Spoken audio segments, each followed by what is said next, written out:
Hello, hello. Nice jersey. Switch numbers. I guess I put the wrong one on.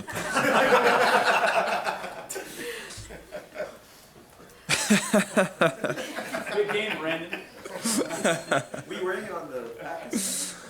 Well, so what happened was I forgot about the press conference, and so I also have new pants on, and so I threw my jersey back on, but apparently it wasn't my jersey.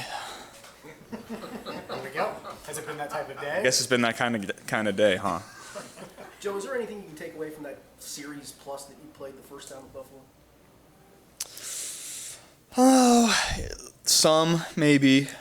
Just kind of gave a look into their mindset early in the game. They have a look into our mindset early in the game, but not much you can take from it. No. Hey Joe, the Bills defense second in red zone this year. What about besides good players, what about their packages and schemes make them effective? Well, the way they play defense, they try to keep everything in front and limit the big plays. And when you get down into the red zone, that style of defense is really effective because you shorten the field, and they can play a lot more aggressive in their zones. And like you said, they have really good players as well. Safe to say, knowing your personality, are you looking forward to going into a hostile environment, possibly playing in the snow and getting a chance to, go in and be the underdogs and upset what they have going on there? Yeah, I always enjoy going on the road. It's just you and your guys. Feels like it's you against the world, and that's where we like to be. Do you feel like an underdog going into this game? I never feel like an underdog. You and Sam go way back, obviously, to the dorms at Ohio State. I'm curious what you remember about most those days and maybe why you and Sam clicked as such good friends back then.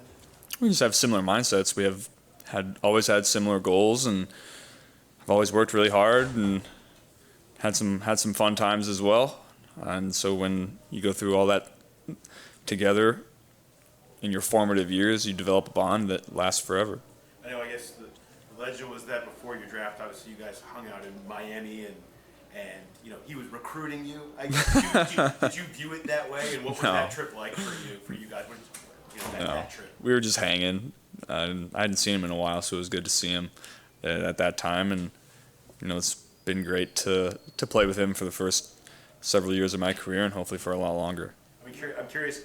It's switched this week, right? Like you're the one that's supposed to get all the attention after the playoff game, and he's supposed to be the anonymous defensive lineman. What's it been like for you watching it be sort of on the other foot these last few days? It's just fun to watch guys that work really hard make big time plays to win games. And I texted him yesterday. It was like, man, it's crazy. You had a 98-yard touchdown in the playoffs. He's like, man, I know, it was wild.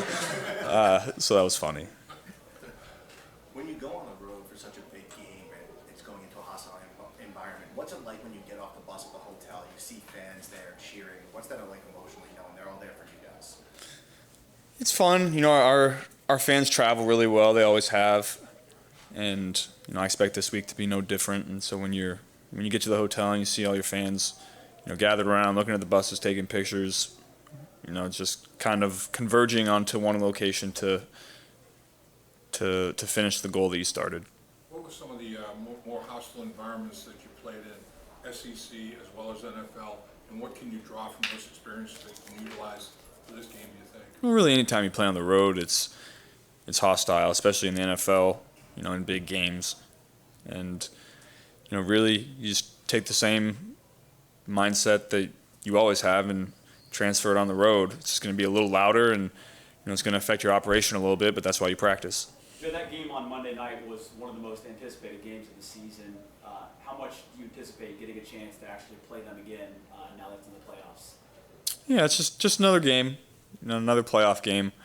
Obviously, what happened was, that's always in the back of everybody's minds, but now it's win or go home. I think that's what everybody's mostly focused on. What kind of lingering emotions are there from that Monday night and what happened, if any? For me personally, not much anymore. Now that DeMar's doing better, he's back with the team. You're getting all the good updates. So, I think at least for me, that's in the past. Since that game ended so quickly, can you use a lot of that game plan because they didn't see it, we didn't see it? Or do you start from square one? How does that work? A little of both. The stuff that you didn't run, you can carry over, and then you have two more games of film that you can watch, and so you take some stuff and add some new plays off of those game tapes that you haven't seen, and you go from there. How important are your relationships with the offensive linemen, especially, Joe, given the fact that in the last 3 weeks or so, 3/5 of the offensive line has changed? How important are the relationships you build over the season when get to know not only the starters but everybody? Well, that's why I think our locker room is so rare and so close. I think that's why guys are able to step in and make the plays that they do, is because everyone has trust in everybody in that locker room to put in the work to get their job done. And so whenever one guy goes down, you throw another guy in, the expectation is there's not going to be a drop-off, and there really hasn't been at all this year for any position. I was going to ask, on the outside there's doubt, right? I mean, there's people wondering, can this player handle those kind of responsibilities when that guy, the starter, had handled it all season long? On the inside, is there any doubt? There's really not. All the guys that are playing have played a lot of football for us. They're playing some different positions now. But, last year, Hakeem was a starter, Max was a starter, and Jackson was a starter all at some point in the year. So we have a lot of faith in all those guys. You haven't had to go silent snap count for a while, but you've been doing it all year long at some point in time, and everybody in the offensive line, even the guys that are now playing, have been exposed to that. Do you anticipate any problems at all with the silent? No, we've been great in our communication all year on the road. And, really the last 2 years we've been a really, really good road team, and communication is a big part of that. I asked Brian about just kind of the struggles in the run game recently, and he said that, of course, you want to be better in the run game, but basically they're going to put the ball in your hands because they think that's the best chance to win. So don't really look at the stats knowing that. Do you like having that on your shoulders? It seems like you carry that well, but do you ever find yourself having to have that balance where you don't try and do too much, knowing that the team is basically saying, we're riding with you, we know our hopes and fates rely on you? Yeah, I think that's where you pick your spots to try to be, play within the offense and, take your completions and move the ball down the field. And then there's going to be situations where nothing's open and you're going to have to make a play, and you just pick your spots and pick your moments that you can do that, and you think it's okay to do that, and you're in a spot in the game where maybe you're down a little bit and you need a spark, and so you try to make one of those plays that you can. But for the most part, just play the game the way it's supposed to be played, play within the game plan, and that's why I have all the trust in our coaches to put together great game plans like they have since I've been here. You just execute it the way it's supposed to be, and the rest will take care of itself. Do you think you're better at that now than you were a year ago? Yeah, just understanding situational football. When can maybe I extend this play as opposed to throwing it away or taking my check down for 1 or 2 and staying on track. That's where I think I've grown the most. Joe, you posted on. Go ahead, Jay. You guys have the second fewest turnovers in the red zone this year in the league. How much does caution come into play when you get down there? Do you maybe, if a window that's you might take a shot at in the middle of the field that you don't when you're in the red zone, how much does that play into? I think it just depends on what play you have called and what defense is, being countered. Every play down there has for the most part, a specific look that you're looking for, and sometimes you get it and sometimes you don't. And, knowing when you get it and when you don't, and what situation the game is, maybe you can extend the play and try to make something happen. But, if you don't get the look, you throw it away and live to see another down. Joe, you posted on Instagram a picture with Jon Snow below it. What part of his character do you feel like you align with? Is there a background to that? King in the North, baby. I mean, he was resurrected later, I think. Are you a Game of Thrones fan? I am a Game of Thrones fan, yeah. I don't know if there was a deeper level to that. No, nothing deeper.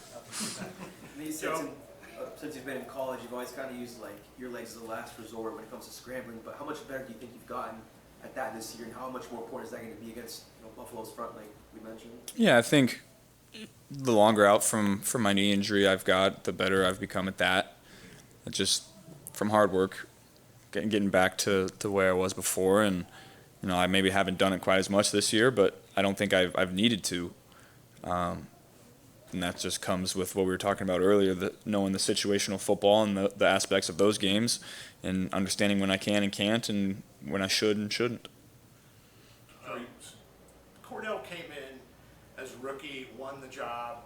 You could argue, I guess, that he's even more important now. How have you seen that guy develop? He's really been really good from day one. Smart, tough, physical, big, strong. I mean, to me, he's everything you could ask for in a guard. Works really hard, knows his stuff. He's going to play for a long time. Joe, you've seen similar looks, soft shell, a lot all season long. Does Buffalo's defense do anything else that reminds you of another defense you played against this year? They're pretty unique.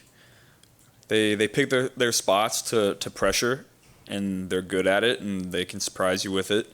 And then they play they mix up which side they're clouding. They play some coverages that a lot of other teams don't, so they make it challenging on quarterbacks. Joe, have you played, you played many games in the snow. It looks like it might snow a little bit, and kind of what challenges might that represent? I've only played one, but we've had some practices in the snow, and that's really where you get your reps and learn that, and it really shouldn't be an issue. Doesn't really change much like the rain does. I know you've warmed up with gloves. If it is snowing, would you play with gloves, considering that? No, don't plan on it.